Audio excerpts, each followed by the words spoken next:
ومن يضلل فلا هادي له وأشهد أن لا إله إلا الله وحده لا شريك له وأشهد أن محمدا عبده ورسوله.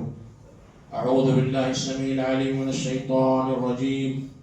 بسم الله الرحمن الرحيم. يا أيها الذين آمنوا اتقوا الله حق تقاته ولا تموتن إلا وأنتم مسلمون. يا أيها الناس اتقوا ربكم الذي خلقكم من نفس واحدة وخلق منها زوجها وبث منهما رجالا كثيرا ونساء واتقوا الله الذي تساءلون به والأرحام إن الله كان عليكم رقيبا. يا أيها الذين آمنوا اتقوا الله وقولوا قولا سديدا يصلح لكم أعمالكم ويغفر لكم ذنوبكم ومن يطع الله ورسوله فقد فاز فوزا عظيما. أما بعد فإن خير الحديث كتاب الله وخير الهدي هدي محمد صلى الله عليه وسلم وشر الأمور محدثاتها وكل محدثة بدعة وكل بدعة ضلالة وكل ضلالة في النار. ساری تعریفیں بزرگی و بڑائی اس وحدہ لا شریک لہ کے لیے ہی ہے جس نے ہمیں اسلام جیسی ایک عظیم نعمت عطا فرمائی. بے شمار درود و سلام اور تمام انبیاء و رسل پر، خصوصاً خاتم النبی جناب مصطفیٰ محمد صلی اللہ علیہ وسلم پر، آپ کے صحابہ، اہل بیت، تابعین، تبع تابعین، سلف صالحین پر، اور ان سارے مسلمانوں پر جنہوں نے آپ صلی اللہ علیہ وسلم کی احسان کے ساتھ پیروی کی. میرے بھائیوں، بزرگوں، نوجوانوں، عزیز بچوں اور محترم خواتین، آج جمعہ کے اس مبارک موقع پر میں انسانی تاریخ کا جو سب سے دردناک واقعہ، سب سے المناک، سب سے تکلیف دہ جو واقعہ ہوا، جو ربیع الاول کی مہینے میں 12 ربیع الاول کو ہوا، اس کا تذکرہ کروں گا، اور اس کے بعد مختصر طور پر پہلے خلیفہ ابو بکر رضی اللہ تعالیٰ عنہ کی خلافت کے تعلق سے کچھ باتیں عرض کروں گا. اللہ سے دعا ہے کہ اللہ تبارک و تعالیٰ مجھے کہنے اور عمل کرنے اور آپ کو سننے اور اس پر عمل کرنے کی توفیق دے. اللہ کے نبی کریم صلی اللہ علیہ وسلم کی بعثت ہوئی. مکہ میں آپ صلی اللہ علیہ وسلم نے 13 سال تک صحابہ کرام کی تربیت کی. ان کے ساتھ چلتے تھے، پھرتے تھے، اٹھتے تھے، بیٹھتے تھے. صحابہ کرام کو بڑی تکلیفیں دی گئی. آپ صلی اللہ علیہ وسلم نے انہیں دلاسا دیا، سبق کی تلقین کی. جب مکہ کی زمین تنگ ہو گئی، آپ صلی اللہ علیہ وسلم نے صحابہ کرام کو جمع کیا. انہیں حکم دیا ابتدا میں حبشہ کی طرف ہجرت کرنے کا، پھر اس کے بعد مدینے کی طرف ہجرت کرنے کا. صحابہ کرام جوق در جوق، اکیلے، تنہا، جماعت کے ساتھ دھیرے دھیرے مدینہ کی طرف ہجرت کر گئے. مدینہ میں اللہ کے نبی کریم صلی اللہ علیہ وسلم نے صحابہ کرام کی مزید 10 سال تربیت کی. 10 سال، 23 سال میں اللہ کے نبی کریم صلی اللہ علیہ وسلم اور صحابہ جو دنیا کی سب سے مقدس ترین ہستیاں تھیں، اللہ تبارک و تعالیٰ نے ان صحابہ کو آپ صلی اللہ علیہ وسلم کی مدد کے لیے پیدا کیا تھا. ان کی الگ سے تربیت تھی، وہ الگ جنریشن تھی، وہ الگ جو ہے نیچر کے لوگ تھے جن کی بڑی تعریف قرآن اور حدیث میں کی گئی. اللہ تبارک و تعالیٰ نے کہا کہ ہم نے انہیں معاف کر دیا ہے. یہ پوری تاریخ کا ایک واقعہ ہے، اور اس حقیقت کو سمجھنا ضروری ہے کہ انسان اس دنیا میں آیا ہے، ایک نہ ایک دن اسے اس دنیا سے جانا ہے. خواہ کوئی بھی ہو، نبی ہو، رسول ہو، کوئی بھی ہو، اسے ایک نہ ایک دن اس دنیا سے جانا ہے. لیکن جب اپنے جاتے ہیں بڑی تکلیف ہوتی ہے. اپنے ہمارے کوئی رشتے دار کا انتقال ہوتا ہے تو بڑی تکلیف ہوتی ہے. لیکن جب کئی اپنے ہوتے ہوئے، کئی اپنے، ایک امت کا جب لاڈلا اس دنیا سے رخصت ہوتا ہے. یہ تاریخ کا سب سے دردناک واقعہ ہے، سب سے دردناک. یہاں تک کہ حضرت عمر رضی اللہ تعالیٰ عنہ کہتے ہیں جو بھی کہے گا کہ محمد اس دنیا سے رخصت ہو چکے ہیں میں اس کی گردن اڑا دوں گا. یہ محبت تھی. یقین نہیں ہو رہا تھا، سمجھ میں نہیں آ رہا تھا. وہ نبی جو صبح شام درس دیتا ہے، تعلیم دیتا ہے، وہ کیسے دنیا سے جا سکتا ہے؟ لیکن حقیقت ہے. قرآن مجید میں اللہ تبارک و تعالیٰ نے فرمایا، اللہ کے رسول کو مخاطب کرتے ہوئے، وَمَا مُحَمَّدٌ إِلَّا رَسُولٌ قَدْ خَلَتْ مِن قَبْلِهِ الرُّسُلُ أَفَإِن مَاتَ أَوْ قُتِلَ انقلبتم عَلَىٰ أَعْقَابِكُمْ. محمد ایک رسول ہے، اللہ کے بعد محمد کا درجہ ہے. بعد از خدا بزرگ تو یہ قصہ مختصر. اللہ کے بعد سب سے بزرگ ترین انسان اللہ کے نبی کریم صلی اللہ علیہ وسلم ہے. سارے نبیوں کے سردار ہیں، خاتم النبیین ہیں، سارے نبیوں سے افضل ہیں. لیکن حقیقت ہے کہ تمہیں بھی اس دنیا سے جانا ہے. افئی ماتا، کیا اگر محمد کا انتقال ہو جائے، اور قتلا یا انہیں شہید کر دیا جائے، تو تم مرتد ہو جاؤ گے، اپنے ایڈیو کے بدلے پیچھے چلے جاؤ گے. پھر آپ صلی اللہ علیہ وسلم سے کہا انک میت وانہم میتون. عربی جاننے والے اس جملے کے بارے میں جانے کتنے ایکسپریشن کے ساتھ کہا، یقیناً، شیورلی، انڈیڈ، بلا شبہ تم اس دنیا سے جاؤ گے، تم مرو گے. میت وانہم میتون. اور وہ بھی جو ہے اس سے پہلے جو نبی تھے، رسول تھے، انہیں بھی موت کا مزہ چکھنا تھا. کل نفس ذائقۃ الموت، ہر نفس کو موت کا مزہ چکھنا ہے. مدینے کی گلیاں تاریخ پڑھیے کہ کس طرح سنسان ہو گئی تھی، کس طرح صحابہ کرام پریشان تھے. ابو بکر رضی اللہ تعالیٰ عنہ آتے ہیں، منبر پر کھڑے ہوتے ہیں، اور ابو بکر رضی اللہ تعالیٰ عنہ کے سامنے حضرت عمر تلوار لے کر کھڑے ہیں. کتنی جرأت کی بات ہے ابو بکر رضی اللہ تعالیٰ عنہ کی. اس گلی میں اگر کوئی ایک چھری لے کر آ جائے، سب لوگ دبک جائیں گے، گھروں کو بند کر لیں گے کہ کہیں یہ مجھ پر حملہ نہ کر دے.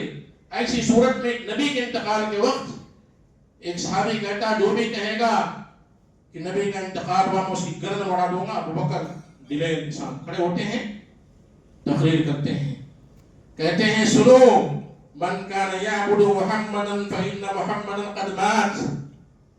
جرأت دیکھیے، آپ کو جرأت ہوگی. ایک چھری لے کر کوئی آ جائے مسجد میں، سب بھاگنا شروع کر دیں گے. منبر پر کھڑے ہوتے ہیں اور کہتے ہیں جو شخص محمد کی عبادت کرتا تھا فإن محمدا قد مات. محمد اس دنیا سے رخصت ہو چکے، ان کا انتقال ہو چکا ہے، ان کو موت آ چکی ہے.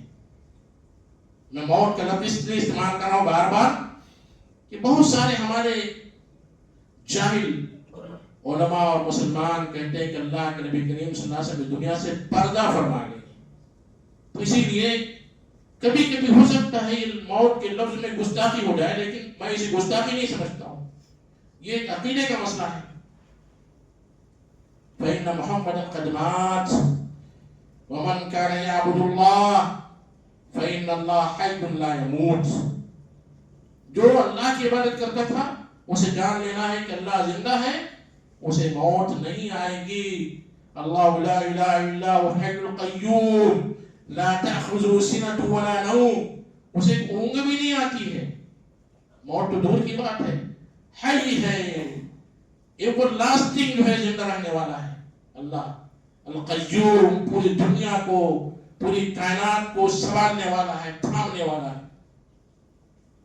پھر اللہ کے ابو بکر رضی اللہ تعالیٰ عنہ آیت پڑھتے ہیں وما محمد الا رسول قد خلت من قبل الرسل افإن مات أو قتل انقلبتم على أعقابكم. اور دوسری آیت انک میت وانہم میتون. عمر رضی اللہ تعالیٰ عنہ خاموش ہو جاتے ہیں، کہتے ہیں مجھے لگتا ہے کہ یہ آیت آج ہی نازل ہوئی. حالانکہ آیت انہیں معلوم تھی، لیکن تصور کی چیز کبھی کبھی جو ہے اوجھل ہو جاتی ہے. ماں جب اس کا بچہ انتقال کر جاتا ہے وہ بھی بوکھلا جاتی ہے، پریشان ہو جاتی ہے، بار بار ڈاکٹر کے پاس جاتی ہے، کہتی چیک کرو چیک کرو. یہاں تک کہ آج وینٹیلیٹر کا زمانہ ہے، لوگ کہتے ہیں وینٹیلیٹر پر ڈالو تھوڑی سانس آئے گی، دیکھیں گے ایک ماں، اور ہم تو اللہ کے نبی کریم صلی اللہ علیہ وسلم سے اپنی ماں باپ سے زیادہ محبت کرتے ہیں، اپنے ماں باپ سے زیادہ. بڑے افسوس کے ساتھ کہنا پڑتا ہے اتنے دردناک واقعے کو لوگوں نے مذاق بنا دیا، مذاق بنا دیا. تاریخ اور سیرت کی کتابیں پڑھیے، سیرت کی کتابوں میں اللہ کے نبی کریم صلی اللہ علیہ وسلم کی پیدائش کے بارے میں اختلاف ہے، اختلاف ہے، 9 کو پیدا ہوئے یا 12 کو پیدا ہوئے. یہاں تک کہ بعض سیرت کی کتابوں میں 8 تاریخ کا بھی ہے، بعض سیرت کی کتابوں میں ربیع الاول کا مہینہ ہی نہیں ہے. کیوں؟ اس لیے کہ انسان کی پیدائش سے کوئی فرق نہیں پڑتا ہے،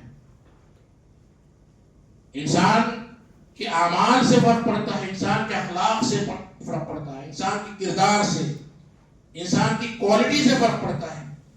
آپ کسی بھی دن پیدا ہو، کون سے بھی مہینے پیدا ہو، لیکن پیدا ہونے کے بعد آپ نے اس دنیا کو کیا دیا، اس دنیا میں آپ نے کیا کیا، اس دنیا میں جانے سے پہلے آپ کیا چھوڑ کر جا رہے ہیں، یہ معنی رکھتا ہے، یہ معنی رکھتا ہے. آج بھی ہمارے بزرگ ہوں گے جو 70 سال سے پہلے کے ہوں گے، انہیں اپنی تاریخ پیدائش نہیں معلوم ہوگی، نہیں معلوم ہوگی. 90% لوگوں سے میں نے پوچھا 70 سال 80 سال والوں نے نہیں معلوم ہے. ان کے ماں باپ سے اوپر دادا پردادا میکسیمم اس سے اوپر نہیں معلوم ہے، اس لیے کہ نسب کوئی معنی نہیں رکھتا ہے. انسان کا حسب، انسان کیا کر رہا ہے، قوم کو کیا دے رہا ہے، امت کو کیا دے رہا ہے، انسانیت کو کیا دے رہا ہے، سوسائٹی میں کیا چھوڑ کر جا رہا ہے، یہ معنی رکھتا ہے. اس لیے اختلاف ہو گیا کہ 9 کو پیدا ہوئے کہ 12 کو پیدا ہوئے کہ 8 کو پیدا ہوئے کہ ربیع الاول میں نہیں کسی دوسرے مہینے میں پیدا ہوئے. اسلامی کیلنڈر بھی اللہ کے نبی کریم صلی اللہ علیہ وسلم کی تاریخ سے نہیں ہے، ایک واقعے سے جو واقعے نے امت میں انقلاب لائے، امت کی تاریخ بدل دی، ہجرت کا واقعہ. اسلامی کیلنڈر، انگلش کیلنڈر عیسیٰ علیہ السلام کی پیدائش سے متعلق ہے.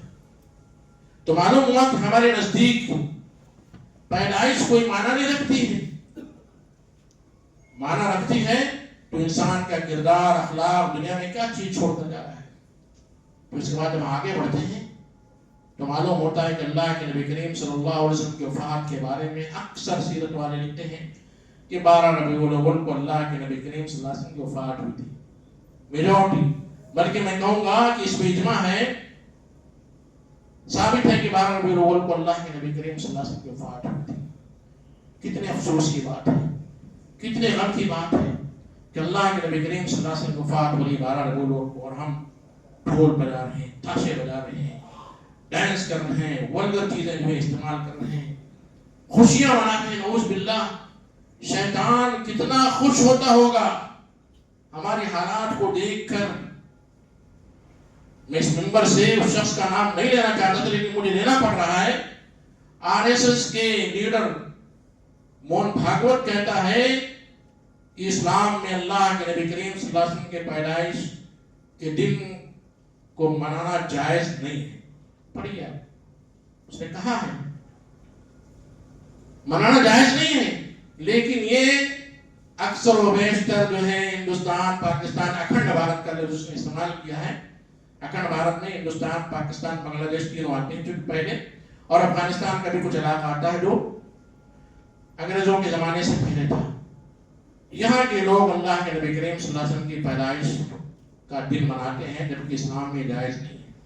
ایک غیر مسلم کو بات سمجھ میں آ گئی، میرے بھائیوں کیا ہو گیا ہے ہمیں. اللہ کے نبی کریم صلی اللہ علیہ وسلم اپنی پیدائش کے بعد 40 سال تک زندہ تھے، 40 سال تک. کسی نے نبوت سے پہلے اللہ کے نبی کریم صلی اللہ علیہ وسلم کی تاریخ پیدائش پر کوئی جشن نہیں منایا. جاہلیت میں بھی جشن نہیں منایا جاتا تھا. نبوت سے پہلے بھی نہ آپ کے دادا نے نہ ابو طالب نے، جس نے بڑی جو ہے اللہ کے نبی کریم صلی اللہ علیہ وسلم کی مدد فرمائی تھی، حالانکہ مسلمان نہیں ہوئے تھے لیکن بڑی مدد فرمائی، انہوں نے بھی کبھی نہیں منایا. میرا جو بھتیجا ہے، لوگ بھتیجے کی مناتے ہیں، نواسے کی مناتے ہیں، پوتے کی مناتے ہیں برتھ ڈے، لیکن زمانے جاہلیت میں بھی رسم نہیں تھی، کسی نے نہیں منایا.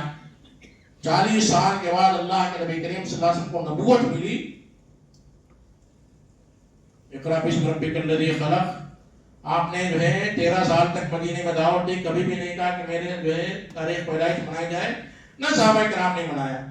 ہم کہہ سکتے ہیں کہ وہ مکہ کے حالات صحیح نہیں تھے، وہاں منانا بڑا مشکل تھا، لیکن جب ہجرت کر کے چلے گئے 10 سال تک اللہ کے نبی کریم صلی اللہ علیہ وسلم نے مکہ میں ایک اسلامی گورنمنٹ قائم کی، اسلامی حکومت قائم کی، اسلامی شریعت کو نافذ کیا. کہیں پر بھی آپ کو کہیں بھی نہیں ملے گا کہ اللہ کے نبی کریم صلی اللہ علیہ وسلم کی کسی بھی صحابی نے یا کسی بھی صحابیہ نے اللہ کے نبی کریم صلی اللہ علیہ وسلم کی تاریخ پیدائش پر جو جشن منایا ہو یا اس کا تذکرہ بھی کیا ہو. ہاں تذکرہ آتا ہے.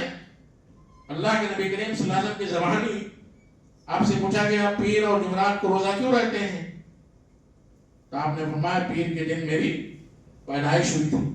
جمعرات کو نام اعمال اٹھائے جاتے ہیں، لیکن حکم نہیں دیا کہ پیر اور جمعرات کو روزہ رکھو میری جو ہے پیدائش منانے میں. کمپلشن نہیں کیا، کمپلسری نہیں کیا کہ ضرور پیر کے دن روزہ رکھنا ہے. ہماری عبادتیں بھی کیسی ہوتی ہیں، ہمارا جشن بھی کیسا ہوتا ہے. عید مناتے ہیں ہم عبادت کے ذریعے مناتے ہیں، قربانی کرتے ہیں عبادت کے ذریعے، جو ہے عبادت کرنے کے بعد ہمیں قربانی کرنے کا حکم دیا، پہلے نہیں. تو ہماری ساری عبادتیں، ہمارے سارے جشن عبادت پر ڈیپینڈ ہے. عبادت پہلے کرنا ہے کہ عید میلاد النبی سے پہلے جیسے عید کہا جاتا ہے، زبان سے ہمارے میں نکل جاتا ہے کہ اس سے پہلے بھی کوئی عبادت کی جاتی ہے. اللہ کے نبی کریم صلی اللہ علیہ وسلم دنیا سے رخصت ہو جاتے ہیں. صحابہ کرام کتنے غمگین ہوتے ہیں، تاریخ میں پڑھیے کہ ہم نے کبھی سوچا بھی ہوگا، کبھی تصور بھی کیا ہوگا، کبھی تنہائی میں اللہ کے نبی کریم صلی اللہ علیہ وسلم کی محبت میں سوچا ہو کہ آپ کیسے تھے. شمائل ترمذی میں اللہ کے نبی کریم صلی اللہ علیہ وسلم کا پورا حلیہ، آپ کی ناک کیسی تھی، آپ کیسے تھے، آپ کا سینہ کیسا تھا، آپ کی داڑھی کیسی تھی، آپ کیسے چلتے تھے، ساری چیزیں جو کہ آپ کی تصویر بنانا جائز نہیں ہے، حرام ہے. اسکیچ بنانا جائز نہیں، اور اسکیچ کے ذریعے آپ جو شمائل ترمذی پڑھ سکتے ہیں. کیسے اللہ کے نبی کریم صلی اللہ علیہ وسلم کی ایک ایک فزیکل کو صحابہ کرام نے حدیث میں بیان کیا ہے. یہ بھی صحابہ کرام کے مفت ایک چیز دیکھتے تھے. آپ وضو کرتے تھے تو دھڑ لڑ جاتے تھے کہ آپ کا پانی جو گر رہا ہے اسے ہم تبرک کے طور پر حاصل کر لیں. غزوہ احد میں قربانی دینے کے لیے تیار ہے. یہ ہے اصل میں حقیقی محبت. قرآن میں اللہ تبارک و تعالیٰ کہتا ہے قُلْ إِن كُنتُمْ تُحِبُّونَ اللَّهَ فَاتَّبِعُونِي. اگر تم اللہ سے محبت کرتے ہو تو رسول کی اطاعت کرو. رسول کی اطاعت یہ دراصل اللہ کی محبت ہے. رسول کی اتباع اللہ کی محبت ہے. اللہ کے نبی کریم صلی اللہ علیہ وسلم نے فرمایا کہ تم میں سے کوئی شخص اس وقت تک مومن نہیں ہو سکتا ہے جب تک کہ اس کے لیے میں اس کے ماں باپ اور اس کے والدین اور دنیا کی ساری چیزوں سے زیادہ محبوب نہ ہو جاؤ. آپ نے نہیں کہا کہ جب تک تم میری پیدائش پر جشن نہیں مناؤ گے تمہاری محبت کا اظہار نہیں ہوگا. میرے بھائیو، کیونکہ اس میں دوسری چیز بھی ذکر کرنا ہے، ابوبکر رضی اللہ تعالیٰ عنہ کی خلافت. اس میں یہ چیز نوٹ کرنے کی ضرورت ہے کہ ابوبکر رضی اللہ تعالیٰ عنہ کتنا اللہ کے نبی کریم صلی اللہ علیہ وسلم سے محبت کرتے تھے. ہجرت کا واقعہ ہے، ہجرت کا واقعہ کہ اللہ کے نبی کریم صلی اللہ علیہ وسلم اللہ کے حکم سے مکہ سے مدینہ کی طرف ہجرت کرتے ہیں. ابوبکر رضی اللہ تعالیٰ عنہ کو اپنا رفیق سفر چنتے ہیں، جاتے ہیں غار ثور میں چھپتے ہیں. بڑا لمبا واقعہ ہے. تو غار ثور میں سوراخ ہوتے تھے، اس میں سارے سوراخ کو بند کر دیا جاتا ہے. ایک سوراخ میں ابوبکر رضی اللہ تعالیٰ عنہ اپنا پیر جو ہے رکھتے ہیں. ایک بچھو ڈستا ہے، آپ کی آنکھوں سے آنسو جاری ہوتے ہیں. اللہ کے نبی کریم صلی اللہ علیہ وسلم کا سر آپ کے دانوں پر ہوتا ہے، آنسو گرتا ہے، اٹھ کر بیدار ہوتے ہیں، پھر دعا کرتے ہیں. لمبی تفصیل کے بعد بتانا مقصود یہ ہے کہ اللہ کے نبی کریم صلی اللہ علیہ وسلم کی وفات سے پہلے اللہ کے نبی کریم صلی اللہ علیہ وسلم نے ابو بکر رضی اللہ تعالیٰ عنہ کو اپنا خلیفہ انڈائریکٹلی بنا دیا تھا، کیونکہ خلیفے کا پہلا کام نماز کی امامت کرنی ہوتی ہے، جو بھی خلیفہ ہو۔ اس لیے آپ دیکھیں گے سعودی عرب میں، کیونکہ بادشاہ نماز کے لیے نہیں آ سکتا، اس لیے حج کے لیے ایک امام کو متعین کیا جاتا سرکاری طور پر۔ آپ صلی اللہ علیہ وسلم آخری وقت میں تھے وفات سے پہلے، جب آپ جو ہے کھڑے ہو کر نماز نہیں پڑھ سکتے تھے، مسجد میں نہیں آ سکتے تھے، تو صحابہ کرام کو حکم دیا کہ مروا ابا بکر فلیصلی بالناس، ابو بکر کو حکم دیجیے اور لوگوں کو نماز پڑھائیں۔ عائشہ رضی اللہ تعالیٰ عنہ جانتی تھی کہ یہ مرنے کے بعد اتنی بڑی ذمہ داری میرے والد کے کندھے پر آ جائے گی، نہیں کر سکتے، تو انہوں نے کہا کہ نہیں، ابو بکر جو ہے نر دل ہے، جس جگہ پر آپ نماز پڑھاتے ہیں وہاں پر وہ نماز کھڑے ہو کر نہیں پڑھا سکتے تھے، اور حقیقت میں ابو بکر بہت نرم دل تھے، اور عمر بڑے سخت دل تھے، دونوں کی جوڑی تھی نرم اور گرم۔ اب دیکھیں کوئی بھی چیز دو چیزوں سے چلتی ہے، اگر دونوں گرم ہوئے میاں بیوی تو ہمیشہ جو ہے جھگڑا ہوا طلاق ہو جائے گی، دونوں میں سے ایک نرم ہے ایک گرم ہے تو گاڑی چلتے رہے گی، دونوں نرم ہے تبھی معاملہ گڑبڑ ہے، بچے خراب ہو جائیں گے۔ تو عائشہ کہتی ہے کہ نہیں، میرے والد صاحب نرم دل و نماز نہیں پڑھا پائیں گے، پھر بھی آپ نے کہا کہ انہیں کہو نماز پڑھائیں۔ اللہ کے نبی کریم صلی اللہ علیہ وسلم پردہ اٹھا کر دیکھ رہے ہیں گھر سے، چلو میری امت نماز قائم کر رہی ہے، اور آخری وقت میں بھی اللہ کے نبی کریم صلی اللہ علیہ وسلم نے جو وصیت کی، الصلاۃ وما ملکت ایمانکم، الصلاۃ نماز، اور وہ لوگ جو تمہارے ماتحت ہیں، اس میں غلام بھی ہو سکتے ہیں، آپ کے اندر میں کام کرنے والے بھی ہو سکتے ہیں، ان کی تلقین اللہ کے نبی کریم صلی اللہ علیہ وسلم نے کی، ایک اللہ کا، دوسرا بندے کے حق کا خیال رکھو۔ بہرحال اللہ کے نبی کریم صلی اللہ علیہ وسلم نے انہیں حکم دیا، آپ اس دنیا سے رخصت ہو گئے، آپ کی وفات ہو گئی۔ وفات ہونے کے بعد کسی نہ کسی کو تو ذمہ دار ہونا چاہیے۔ صحابہ کرام سقیفہ بنو ساعدہ میں جمع ہوئے، انصار بھی جمع ہوئے، مہاجرین بھی جمع ہوئے۔ حضرت ابو بکر رضی اللہ تعالیٰ عنہ کھڑے ہوئے، انہوں نے کہا، انصار کی بڑی تعریف کی کہ انہوں نے ہمیں مدینے میں پناہ دی، ہمیں اپنا بھائی سمجھا، ہم جو پریشان حال مکہ سے آئے، انہوں نے اپنا گھر بار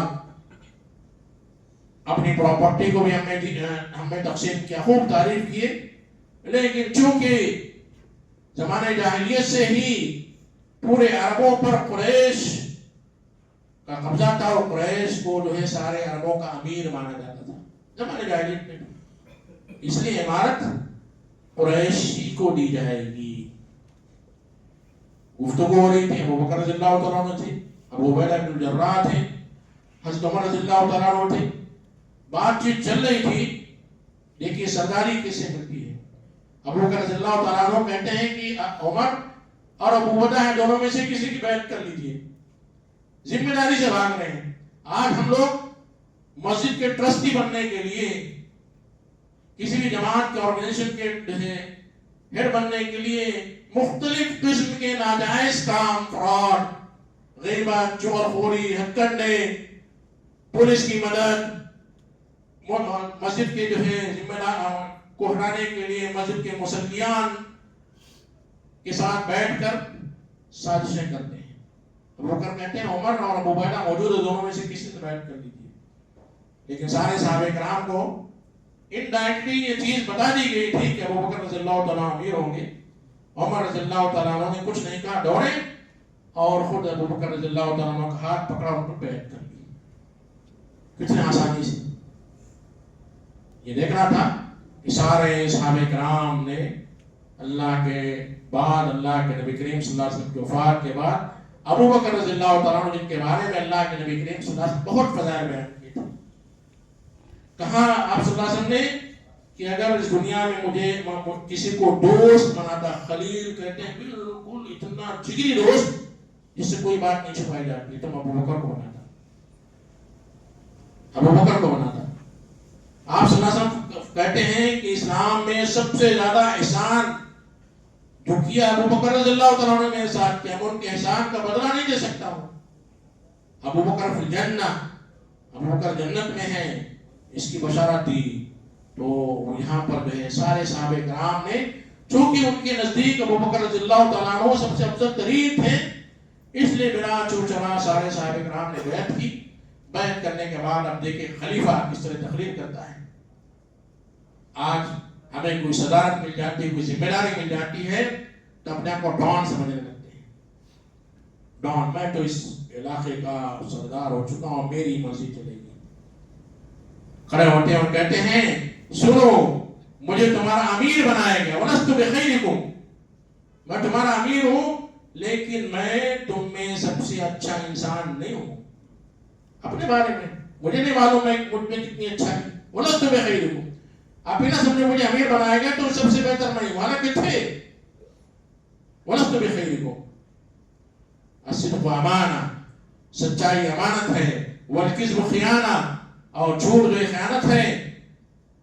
اور فرمایا سنو، جب تک میں اللہ اور اللہ کے رسول کی اطاعت کروں گا تم میری اطاعت کرو، اور اگر میں اللہ اور اللہ کے رسول کی مخالفت کرتا ہوں فقومونی، مجھے سیدھا کرو، اگر مجھ سے کوئی غلطی ہوتی ہے تو مجھے سیدھا کرو، فقومونی، مجھے سیدھا کرو۔ یہ ہوتا ہے ایک امیر، اسے اس بات کا احساس ہونا چاہیے کہ اس سے بھی غلطیاں ہوتی ہیں۔ سب سے زیادہ جو ہے اطاعت کا حکم اللہ اور اللہ کے نبی کریم صلی اللہ علیہ وسلم کا ہوتا ہے۔ اس کے بعد لا طاعۃ لمخلوق فی معصیۃ الخالق، خالق کی نافرمانی میں کسی مخلوق کی اطاعت نہیں کی جائے گی۔ یہ مختصر سا خطبہ دیتے ہیں اور الحمدللہ اس کے بعد دنیا کے سب سے افضل ترین سارے امت مسلمہ کا اس بات پر اجماع ہے کہ نبیوں کے بعد سب سے افضل ترین انسان ابو بکر رضی اللہ تعالیٰ عنہ۔ یہ ہمارا ایمان ہے، ہمارا عقیدہ ہے کہ بھائی بزرگوں، اسلامی تاریخ کو، اسلامی سیرت کو پڑھیے، اس سے سبق سیکھیے، کس طرح زندگی گزاری جاتی ہے، کیا چیز اہم ہے۔ اللہ کے نبی کریم صلی اللہ علیہ وسلم نماز پڑھنا سکھایا، زکوٰۃ دینا سکھایا، پڑوسیوں کے حقوق کے بارے میں بتایا، جانوروں کے حقوق کے بارے میں بتایا۔ کہیں ان ساری تاریخ کی کتابوں میں، ان ساری احادیث میں کہیں بھی اللہ کے نبی کریم صلی اللہ علیہ وسلم نے کسی کی پیدائش پر خوشی، کسی کو وفات پر غم کی تعین ہے کہ ایک عورت اپنے شوہر کی وفات پر 4 مہینہ 10 دن اور ایک انسان اپنے عزیز کی وفات پر 3 دن 3 رات سوگ منا سکتا ہے، غم کا اظہار کر سکتا ہے، لیکن تھپڑ مارنا، نواں کرنا یہ اسلام میں نہیں ہے۔ ہر چیز کی تحدید اللہ کے نبی کریم صلی اللہ علیہ وسلم نے سکھا دی ہے۔ تو ہم جو کرتے ہیں کربلا کے واقعے کے نام پر جو ہے مردن مچاتے ہیں، ماتم کرتے ہیں، نواسے کی جو ہے شہادت پر ماتم کر رہے ہیں، اور نبی کی ولادت پر جس دن آپ کی وفات ہوتی جشن منا رہے ہیں۔ میرے بھائیو، اللہ سے دعا کیجیے کہ اللہ تبارک و تعالیٰ ہمیں دین کی صحیح سمجھ عطا فرمائے، ہم دین کو صحیح معنوں پر عمل کرنے کی توفیق عطا فرمائے۔ وہ خرافات، وہ بدعات، وہ رسم و رواج بڑی اچھی شکل میں ہمارے سامنے ہیں، بڑے پیارے نظر آتے ہیں، بڑے بیوٹیفل نظر آتے ہیں۔ ہم سمجھتے ہیں کہ شاید یہی دین ہے، کہیں شک ہو جاتا ہے، خاص طور پر لوگ جو کم پڑھے لکھے ہیں، دین کی صحیح نالج نہیں ہے، تو جذبات میں آ کر اللہ کے نبی کریم صلی اللہ علیہ وسلم کا جشن کیوں نہیں منائے گی؟ ساری دنیا اپنے نبیوں کا جشن مناتی ہے، ساری دنیا بھی اپنے بڑے لوگوں کا جشن مناتی ہے، یہاں تک کارپوریٹر کا یوم پیدائش منایا جاتا ہے، تو کیا ہمارے نبی کارپوریٹر سے بھی کم تھے؟ ہم اپنے بچوں کی یوم پیدائش مناتے تھے، ہمارے بچوں سے کم؟ آپ صلی اللہ علیہ وسلم کا درجہ ہے۔ یہ سارے خرافات کو فلٹر کرنے کی ضرورت ہے۔ حقیقت میں اسلام کی تعلیمات بہت میلی ہو چکی ہے، فلٹر کرنا ہے، سمجھنا ہے، صحیح تعلیم حاصل کرنا ہے۔ میں اللہ سے دعا کرتا ہوں کہ اللہ تبارک و تعالیٰ ہمیں دین کی صحیح سمجھ عطا فرمائے، دین کو خالص طور پر سمجھنے کی توفیق عطا فرمائے۔ اقول قولی ھذا واستغفر اللہ لی ولکم ولسائر المسلمین من کل ذنب فاستغفروہ انہ هو الغفور الرحیم۔